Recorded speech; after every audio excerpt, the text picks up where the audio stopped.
हरिद्वार में द्वारिकापीठ के शंकराचार्य स्वामी स्वरूपानंद सरस्वती ने साईं बाबा के खिलाफ मोर्चा क्या खोला। इस मामले में रह रहकर नए ट्विस्ट आ रहे हैं। पहले शंकराचार्य ने कवर्धा में धर्म संसद बुलाकर अपनी दलीलों को पुख्ता करने की कोशिश की और साईं पूजा के खिलाफ प्रस्ताव पास करा दिया। अब कवर्धा धर्म संसद के 2 महीने बाद संभल में हुई एक धर्म सभा ने अलग तरह की दलीलें सामने रखी हैं। इस धर्म सभा में शंकराचार्य को चेतावनी दी गई है कि वो साईं के खिलाफ बयानबाजी बंद करें। अब सवाल ये कि क्या आस्था के मुद्दे पर विवादों की हवा थमने वाली नहीं और क्या इस बहाने संत समाज में भी वर्चस्व की लड़ाई के संकेत मिलने लगे।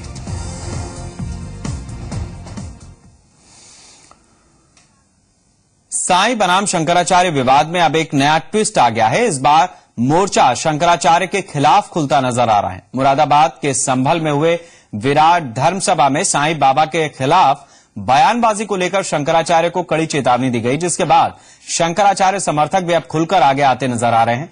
अब सवाल ये कि क्या वाकई ऐसा मुमकिन है कि अखाड़े शंकराचार्य को बर्खास्त कर सकें और क्या वाकई शंकराचार्य इस मुद्दे पर ज्यादा ही आक्रामक हो रहे हैं, जैसा संभल में जुटे संतों ने दलील दी।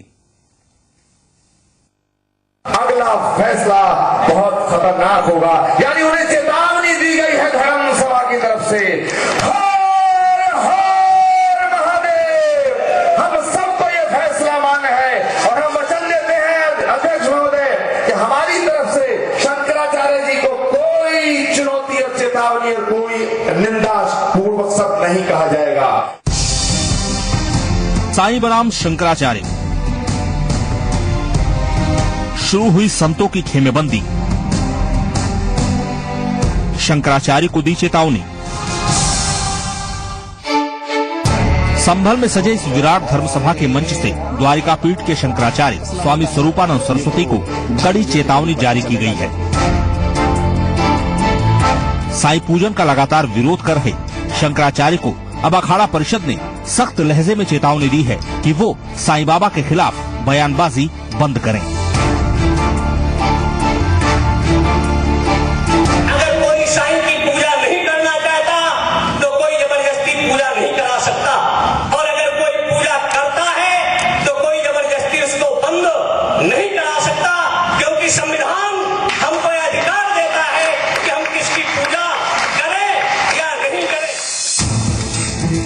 जाहिर है अखाड़ा परिषद का सख्त रुख इस मामले में बड़ा ट्विस्ट लेकर आया है, क्योंकि अगस्त महीने में ही छत्तीसगढ़ के कवर्धा में हुई धर्म संसद में शंकराचार्य खेमे ने साईं पूजा के विरोध में अखाड़ों का समर्थन भी साथ होने की दलील दी थी। लेकिन संभल में हुई इस धर्म सभा में मामला उल्टा दिखा। साईं के प्रति आस्था के सवाल पर यहाँ शंकराचार्य का खुला विरोध किया गया और उनके खिलाफ कार्रवाई तक की चेतावनी दी गई। साईं बाबा का तो अपमान नहीं कर सकते, वो किसी संत सिद्ध संत का अपमान नहीं कर सकते, लेकिन उनके भक्तों का उन्होंने अपमान किया है और शंकराचार्य जी को उनके भक्तों से माफी मांगना चाहिए। शंकराचार्य जी को चेतावनी दी जाती है, उन्हें आगाह किया जाता है कि अगर अब उन्होंने कोई भी टिप्पणी साईं के खिलाफ की तो उनको बर्खास्त किया जाएगा। यानी साईं पूजा के मसले पर भी अब संतों में अलग अलग राय देखी जा रही है। तो सवाल उठ रहे हैं कि सनातनी परंपरा की रहनुमाई करने के दावों के साथ किसकी दलीलें कितनी खरी हैं और कितनी खोटी। पूजा व्यक्ति की भी हो सकती है, पूजा परमात्मा की भी हो सकती है और हमें यही ध्यान रखना चाहिए कि हम किसी का विरोध नहीं करें। उस धर्म की रक्षा करनी है तो हमें लोगों को पूजना सीखना होगा, अपमानित करना नहीं। बात अगर शंकराचार्य की करें तो शंकराचार्य देश की उन 4 शंकर पीठों में से एक के पीठाधीश्वर हैं, जिनके जिम्मे आदि शंकराचार्य से मिली सनातन परंपरा की रक्षा का जिम्मा है और जिन्हें सनातन परंपरा के लिए क्या सही है क्या गलत है ये तय करने का धार्मिक अधिकार मिला है। वहीं दूसरी ओर अखाड़ों की संरचना और कार्यक्षेत्र बिल्कुल भिन्न है। वैसे साईं पूजा को लेकर शंकराचार्य की आपत्तियां धार्मिक लिहाज से कितनी सही हैं, कितनी गलत हैं, इसे लेकर खुद शंकराचार्य एक बहस आयोजित कर चुके हैं। ये बहस हुई थी छत्तीसगढ़ के कवर्धा में, जहां धर्म संसद में इस पर बहस हुई और प्रस्ताव भी पास हुआ। तो वहीं संभल में एक समानांतर सनातनी सत्ता के तौर पर जुटे संतों ने भी बहस की है और प्रस्ताव पास किया है। अब सवाल ये कि आखिर किसकी दलीलों में कितना दम है। और सवाल ये भी है कि कहीं साईं विवाद के बहाने संतों की आपसी गुटबाजी तो जगजाहिर नहीं हो रही। मुरादाबाद से दीपचंद जोशी के साथ ब्यूरो रिपोर्ट, जी मीडिया। हालांकि संभल में आयोजित धर्मसभा में आए नए ट्विस्ट को लेकर कुछ संतों की अलग अलग राय भी सामने आ रही है। हरिद्वार के हरेराम आश्रम के महामंडलेश्वर कपिल मुनि के मुताबिक संभल में शंकराचार्य के खिलाफ कोई प्रस्ताव पास नहीं हुआ। कपिल मुनि ने दावा किया कि शंकराचार्य और महंत ज्ञानदास के विचारों में साईं को लेकर कोई अंतर नहीं है। उनके मुताबिक इस मामले को लेकर अयोध्या में दोबारा एक बैठक होनी है। ज्ञानदास जी महाराज जो अखाड़ा परिषद के अध्यक्ष हैं, वो भी इस बात को कहते हैं कि वो संत हैं, अवतार नहीं है, भगवान नहीं है। प्राचीन मंदिर है, वहां पे उनकी मूर्ति स्थापित नहीं होनी चाहिए। और इसी बात को शंकराचार्य जी कहते हैं। कुछ जन्म के विषय में कि भाई उनकी माता का ये नाम था या ये इनका गृहस्थ आश्रम में ये नाम था, उसके लिए जरूर आया कि हम शंकराचार्य जी से अनुरोध करेंगे कि भाई वो कोई ऐसा कटु वचन न बोले जिससे समाज में राग द्वेष फैले। वहीं वाराणसी में आचार्य जितेंद्र ने संभल में हुई धर्म सभा में शंकराचार्य के खिलाफ की गई बातों का समर्थन किया है। आचार्य जितेंद्र के मुताबिक अगर सेना ही राजा को राजा मानने से इनकार कर दे तो भला राजा कैसे राजा रह पाएगा। और राजा अयोग्य निकल जाए छोटी छोटी बातों पे। ये जो शंकराचार्य का पद है, ये संवाद का दायित्व है, विवाद का पद नहीं है। और नियमित विवाद खड़ा करना रोज रोज ये शोभा नहीं देता।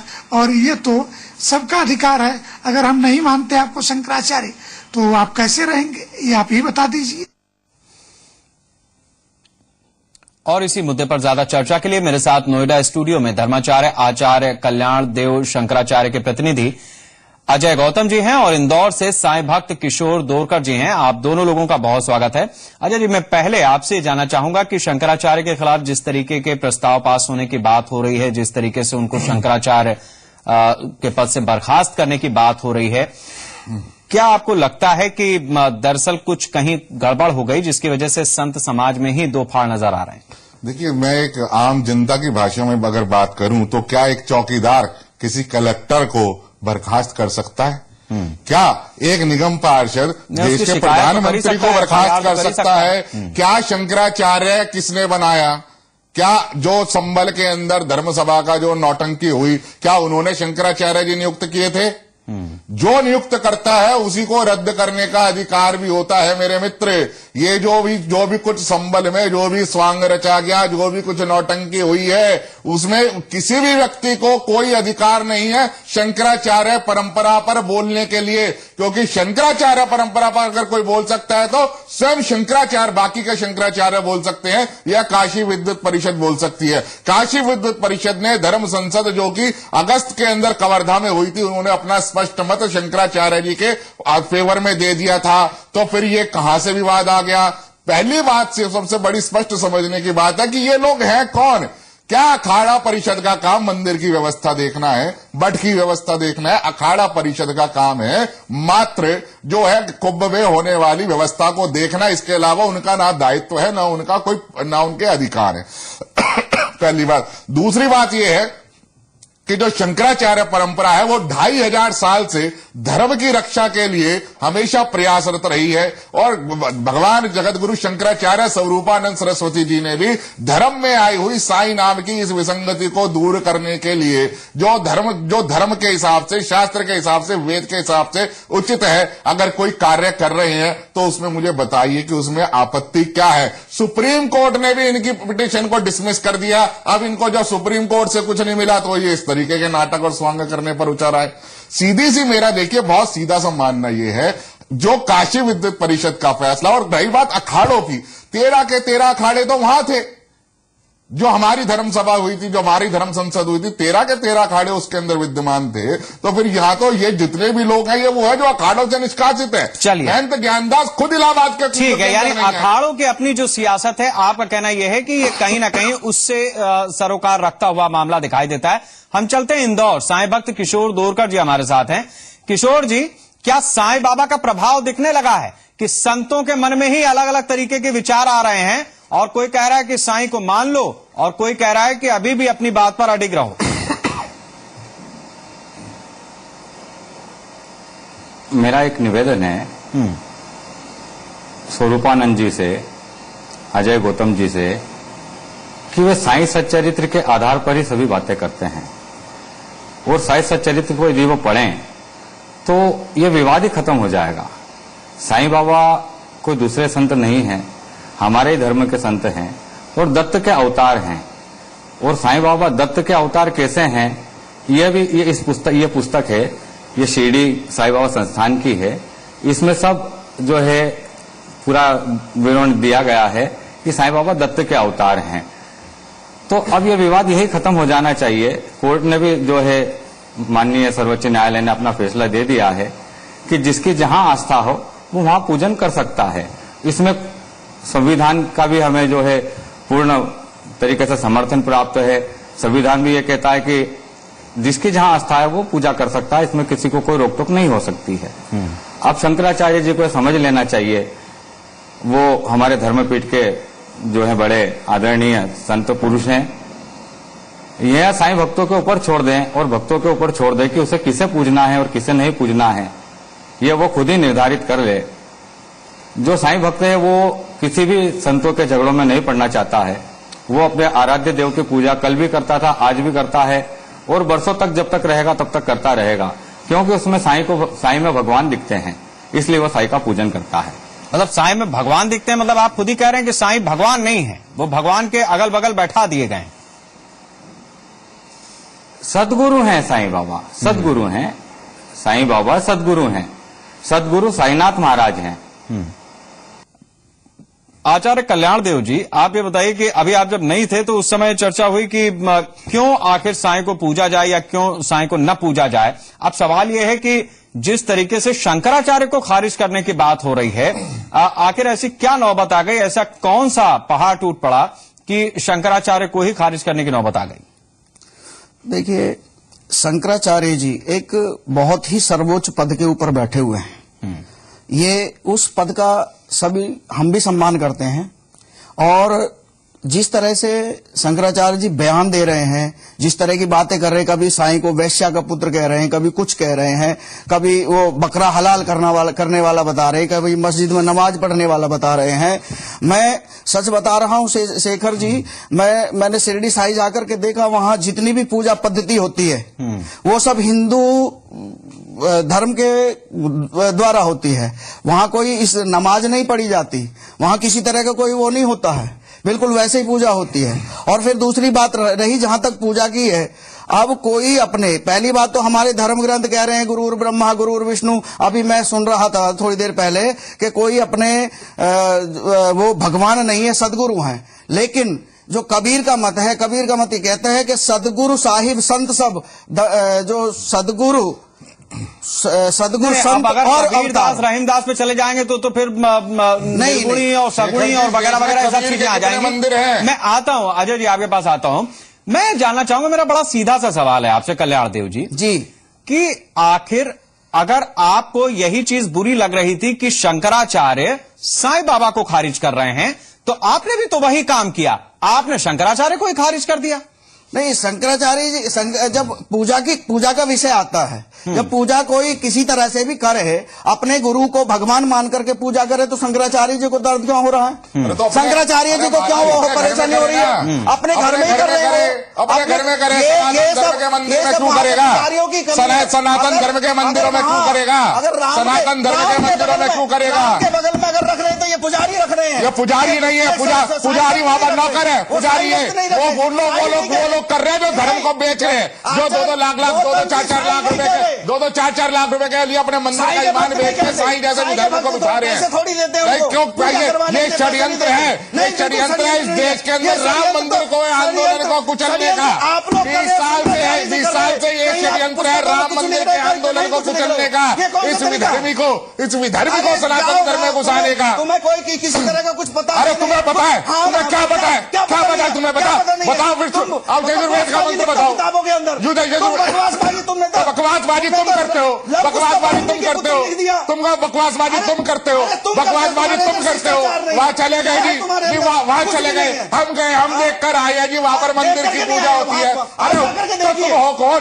तो तुम हो कौन? तुम्हें सरकार ने भेजा, तुम्हें सरकार ने भेजा था क्या? तुम्हें किसने भेजा? तुम्हें कोर्ट ने भेजा, सरकार ने भेजा, किसने भेजा? मैं कौन? संताई दिख रही है, संताई दिख रही है जो सनातन धर्म की रक्षा करनी चाहिए थी। चलिए आप दोनों लोगों से मेरा अनुरोध है थोड़ा सा शांति बनाए। हम इसमें बीच में साईं बाबा को लेकर के आते हैं, उनके जो प्रतिनिधि हैं हमारे साथ, मैं आऊंगा आपके पास, आपको बोलने का मौका दिया। आप दोनों लोगों ने जमकर अपनी बात की है। थोड़ी देर इंदौर भी चलते हैं। साईं भक्त किशोर दोरकर जी हमारे साथ हैं। किशोर जी, आपने सुना कि किस तरह से अब साईं बाबा के साथ भी बहुत सारे लोग आ खड़े हुए हैं। ये बताइए कि साईं बाबा की भक्ति जारी रहे, क्या इसके लिए शंकराचार्य को खारिज करना जरूरी है? एक चौकीदार खारिज कर सकता है कलेक्टर को? अरे अब मुझे बताइए, आप देखिए, गलत संदेश मत दीजिए।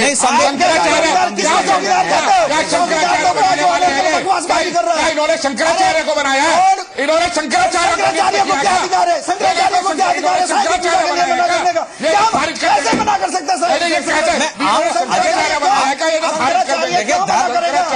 मैं आप दोनों लोगों से नहीं, मैं आवाज कटवा दूं, इससे अच्छा है कि मेरी आप नहीं, मैं आऊंगा आपके पास। मुझे एक बात बताइए। अरे भाई किशोर जी, मैं आपसे यही जानना चाहूंगा, जो सवाल मैंने उस समय रखा था कि एक समय शंकराचार्य ने खारिज किया साईं को, अब जिस तरीके से संतों का एक धड़ा ऐसा है जो कह रहा है कि नहीं, शंकराचार्य को ही बर्खास्त कर दिया जाए, क्या आपको लगता है कि ये सारी चीजें किसी भी आस्थावान को प्रेरणा दे पाएंगी किसी भी तरह की? बड़ा ही दुख होता है जब ये हमारे धर्म के ही लोग हमारे ही धर्म को बहुत ठेस पहुंचा रहे हैं। साईं बाबा ने हमेशा श्रद्धा सबूरी का मंत्र दिया है और जितने भी साईं भक्त हैं सब उन्हीं की राह पर चलते हैं। स्वरूपानंद जी जब इस पृथ्वी पर नहीं थे, साईं बाबा उस समय भी थे। आज कहने को साईं बाबा ने 1918 में समाधि ले ली, पर उनके समाधि के बाद हजारों की संख्या में, करोड़ों की संख्या में उनके भक्तों में इजाफा हुआ है। और स्वरूपानंद जी नहीं रहेंगे तब भी साईं बाबा रहेंगे, क्योंकि साईं बाबा जो है सनातन धर्म से जुड़े हुए हैं और हिंदुस्तान के जो धर्म प्रेमी जनता है, ठीक है, उनके श्वासों में साईं बसे हुए हैं। ठीक है किशोर जी, मैं अगली चीज आपसे ये जानना चाहूंगा, जो इस पूरे प्रकरण में जो सबसे बड़ा विवाद है, जिस पर शंकराचार्य और बहुत सारे लोगों को आपत्ति है, उनका कहना यह है कि शिरडी में साईं बाबा का मंदिर है, बहुत अच्छी बात है, और भी देश में अलग अलग जगहों पर जो साईं बाबा के मंदिर हैं, बहुत अच्छी बात है, लोग जाएं वहां पूजा करें, उसमें किसी को कोई दिक्कत नहीं है। दिक्कत इस जगह पर है कि जो भगवान के मंदिर है, मसलन कोई विष्णु का मंदिर है, कोई देवी जी का मंदिर है, कोई हनुमान जी का मंदिर है, उन मंदिरों में जो साईं की तस्वीर या मूर्ति स्थापित की गई है, वहां से हटाने की बात है। आखिर ये साईं की मूर्ति उन जगहों पर क्यों लगाई गई?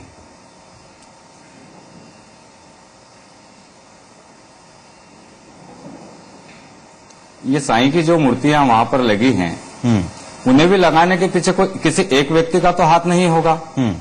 पूरी कमेटी है, जो भी मंदिर संस्थान को देखता है, जो वहां की गतिविधि देखता है, जो वहां के महंत हैं, उनके परमिशन से ही लगी होगी। मैं नहीं समझता हूं कि किसी भी धर्म स्थल पर आप जबरदस्ती ले जाकर किसी भी सदगुरु की या किसी भी भगवान की प्रतिमा स्थापित कर दें, यह तो नहीं होता है।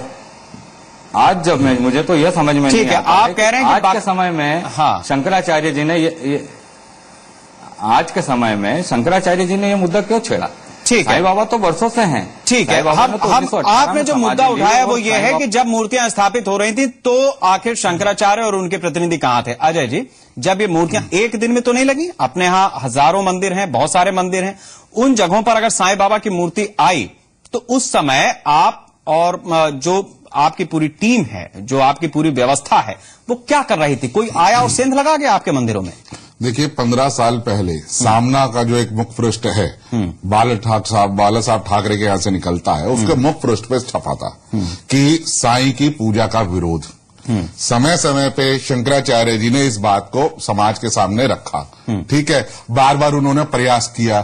ठीक उसी प्रकार से जैसे एक बार ऐड आती है कि पोलियो को मिटाना है और उसकी दवा इस तारीख को पिलानी है, एक बार ऐड आके खत्म नहीं होती ना, लगातार चलती है। हम लोग भी लगातार प्रयास कर रहे थे, लेकिन क्योंकि ये इस विवाद को तूल अब मिला, मीडिया ने अपनी अटेंशन इस पर अब दी, अब ये जन आंदोलन बना है, तब जाके ये आज का नहीं है। मैं आपको 15 साल पुराना प्रमाण दे सकता हूं। जन आंदोलन भी कह सकते हैं आप। मैं बात पूरी कर लूं कल्याण देव जी, फिर आप बोलिएगा। मैं बात पूरी कर लूं, चिंता ना करिए, मैं हूं।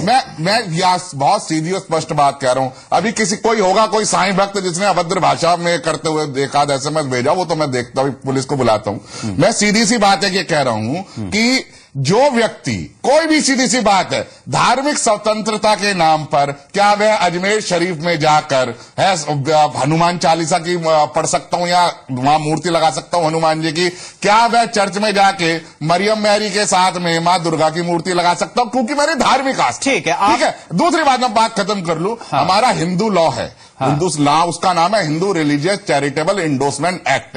उसके अंदर क्लियर डिफाइंड है कि सनातन धर्म में मंदिर क्या किस शब्द को कहते हैं, मंदिर में पूजा की व्यवस्था क्या हो, मूर्तियां किस किस की लग सकती है, किस किस की चीजें आ सकती है, और उसमें उसका पूरा प्रोविजन बना हुआ है और उसमें स्पष्ट लिखा है कि साईं बाबा सनातन धर्म का हिस्सा नहीं है। सवाल का जवाब अभी भी नहीं आया। मैं पूछ रहा हूं कि आप 15 साल पहले जागे ना, आप यही कह रहे हैं। 15 साल पहले जागे, 15 साल पहले जागे, समय समय पर आज भी जो मंदिर बन रहे हैं अजय जी, उसमें साईं की मूर्तियां लग रही हैं। आप कह रहे हैं कि मीडिया ने जन आंदोलन बनाया, तो फिर जिस तरीके से ये सारी चीजें हो रही हैं, आंदोलन है या नहीं, हम इसमें नहीं पड़ते।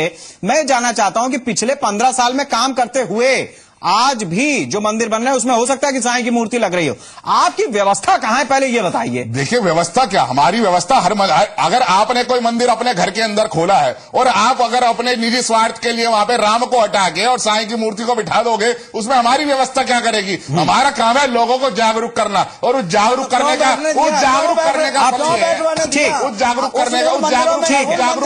फल ये है कि आज लोधी रोड पे जाके देख लीजिए, बृहस्पतिवार को दिन जहां कई किलोमीटर की लाइन लगती थी, आज मंदिर खाली पड़ा रहता है, जाके देख लीजिए। ये हमारी है।